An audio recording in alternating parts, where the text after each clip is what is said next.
bulletin is got this thing on the ballot to give the voters, the voting taxpayers, a chance to repeal all their old taxes.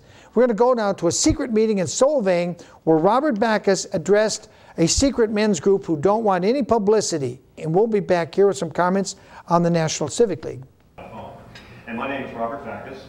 United Against Tax Abuse is something that Colin Hayward and I started a few years ago because we could foresee the crisis that would be emerging in California. You've got multi-billion-dollar proposals being proposed on the ballot for spending, and yet the deficits are obvious, and the difficulties in getting more blood or more tax money out of the California taxpayer is difficult, since we already have the highest taxes in the nation in most regards, have the most expensive lifestyles in most regards, pay the most for milk, for gas, for electricity, for almost everything you can name. It's a bad situation that California is in, and it's not going to be over anytime soon. We may not even live to see the end of it.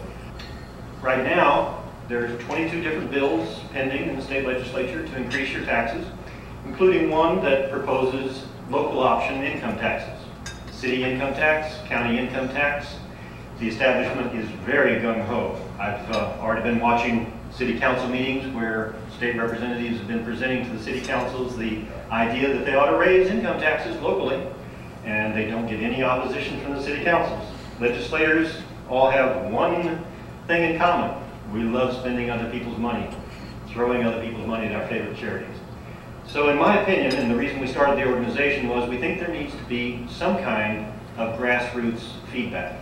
There needs to be, as we call it in law, a remedy for the injustice, for the offense. But how the hell do you strike back at a government that is virtually dictatorial? In California, you have the smallest legislative body of all the 50 states in relation to the number of people being ruled. They sit a half a continent away. They are gerrymandered to an incredible extent to where the districts are safe. That is, you can't be of one party and defeat the other party in your district. You have to be of the party that's ruling in your district and compete in the primary. There is no way to deal with a legislature, a one-party rule legislature like you have in California. In fact, I was reading recently that TV stations no longer bother to cover Sacramento. That there used to be 10 news outlets, agencies in Sacramento. There are now 0 television news agencies in Sacramento because there's nothing they can do. It's a clamshell. Now, you can see a little bit of the pent-up frustration that Californians have in 2 ways. The referendum, the most popular thing in this state. This state is famous for the initiative referendum. If it wasn't for the initiative referendum, you wouldn't have, or the petition initiative to be more precise, you wouldn't have the civil society you have. But the petition initiative lets off so much steam, gives the people such an option, that you don't have bloody revolution in this state. You do have, because of Ted Costa, a gentleman who started a recall petition of the governor, you do have a demonstration of the pent-up frustration and anger right now with your recall election, where you have your first truly democratic process in memory. And you have 135 candidates out there enjoying themselves and accomplishing democratic values. And of course, your elitist rulers look on this as a circus. They frown upon it. They denounce it. But it's the most beautiful thing possible. You see, your ruler only sees one thing at stake in the democratic process, and that is control, power. The power freaks are freaked out when they see other values being serviced by the political process. They feel threatened when they see people involving themselves in politics, educating themselves in politics, going for lesser values like friendship and publicity and popularity and pushing their own separate causes. The true democratic process is a mobility process that just goes up and down and moves in all directions. But in a dictatorship, the ruling class is afraid of an unchained populace. Look at Iraq. Look at any other dictatorship and you'll understand how fragile, brittle, and afraid the ruling class is of truly liberated opinion and speech and popular activism. So again, I'm pointing out that the biggest tool you have is your petition initiative referendum process for creating change. But again, it's not as easy as walking out the door with a petition and a great idea and getting it approved. Ted Costa, when he went for the recall petition of the governor, had to go to the Attorney General, I believe, or the Secretary of State, whichever officially deals with it. I think it was 3 or 4 times to get his petition approved. The last time it was rejected because it had one too many periods in it. But he did persevere. And then he got out there and he ran into the financial problem. That, my goodness, there's millions and millions and millions of Californians spread out all up and down the whole long coastline here. And how do I get the requisite number of signatures, the 1.5 million or whatever number of signatures it is that's needed? A little guy with a great idea has a hard time. He floundered around 3 or 4 different people trying to help him out. Finally, this guy Isaac came along, threw in $1.5 million, and that is the trigger for succeeding with the initiative referendum in California, if you're doing it statewide. But there's another way to get some remedy, to get some justice, and to undo some of the wrongs. And that is to have a grassroots petition drive, where you go city by city by city by city, getting your great idea implemented at the grassroots level. So what possible great reform idea to deal with the California crisis could we have that would appeal at the local level, city by city, county by county? What possible reform? Well, if any of you are registered to vote in Buellton, you may have already been approached by us with our petition initiative, where we are proposing a simple, modest reform: the sunsetting of all taxes. We wish to abolish taxation in perpetuity. And I'm going to give you a little history lesson, which is a daunting thing to do with such an experienced audience. In 1898, America was at war with Spain, the Spanish-American War. The war lasted 4 months. But the tax that was levied to fund the war has lasted 109 years, I think it is now. Yes, I heard somebody say phone bill. If you look on your phone bill that you pay each month, and this is why it's our poster child for abolishing taxation in perpetuity, you'll see that the first line item is a federal excise tax at 3%. Very, very few people realize that was a soak-the-rich luxury tax levied on northeastern industrialist families in 1898. It today is levied, of course, upon millions and millions and millions and millions of Americans. And it doesn't obviously go for funding the Spanish-American War. It goes to the general fund coffers, the slush funds in the federal government. The lesson to be learned from this simple little example is that taxes get imposed whenever there's an excuse. They seldom, if ever, get removed. And that's a ratchet as well as a racket. Especially since those who get to spend the money are the only ones who vote on whether to implement it or remove it. And they never vote, not often, to remove it. Consequently, you get increasing taxation with every generation, and these taxes, being in perpetuity, enslave future generations who will have no memory, no knowledge, no representation on the question.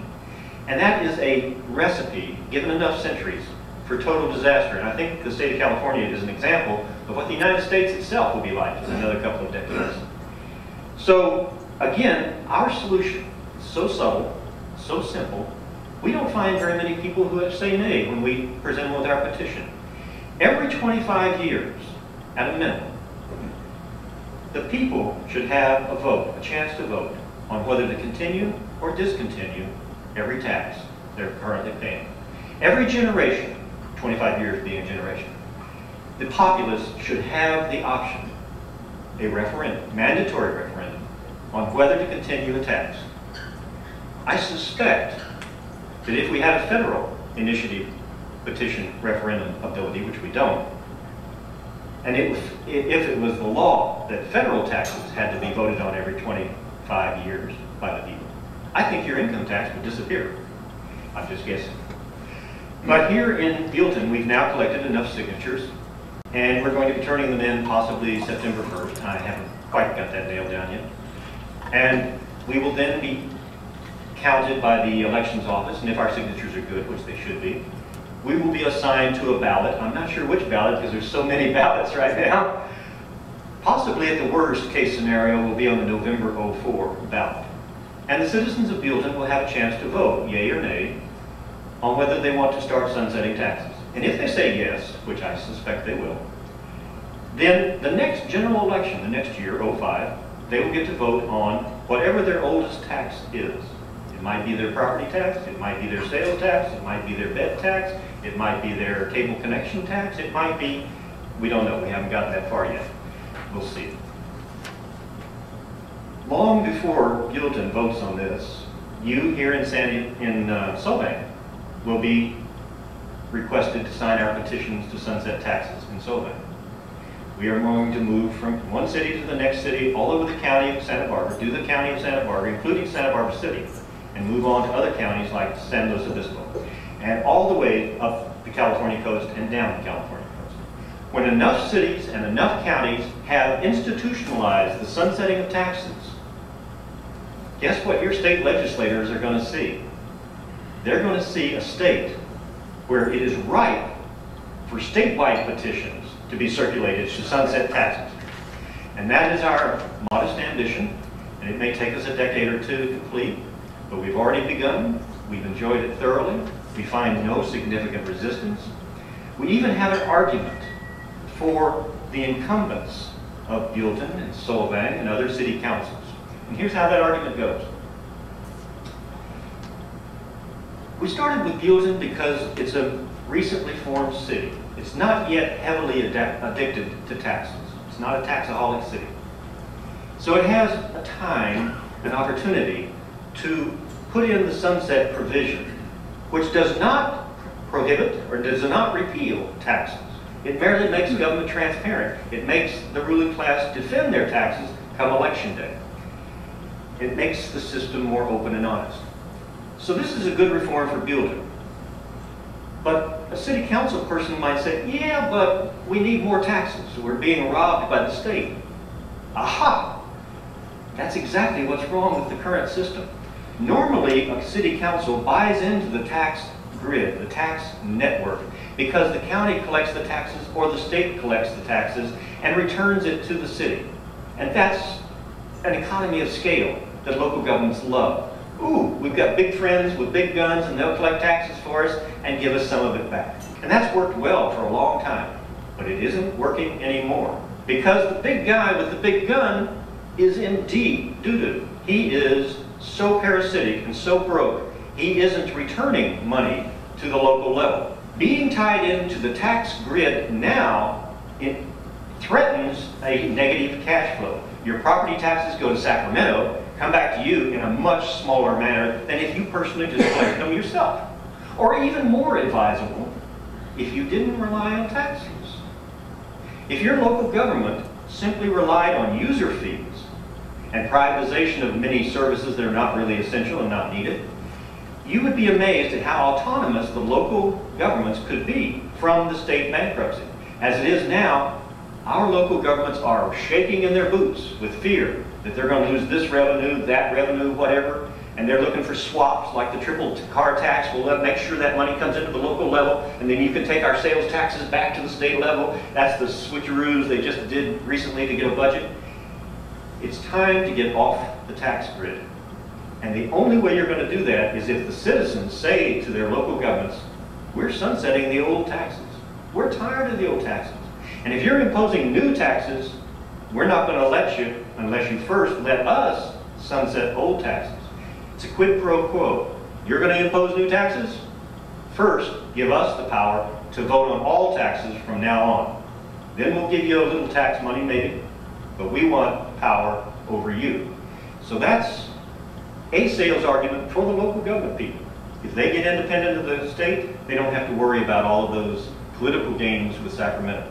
They can simply be local, get all the revenue themselves, provide services locally, and be autonomous. Yes, sir? You're talking about, in the case of Buell, only taxes levied by the city. No.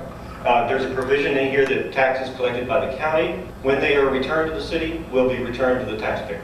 Well, thank you, Robert Bakhaus there in Solvang, giving the secret men's group there that do not wish to be named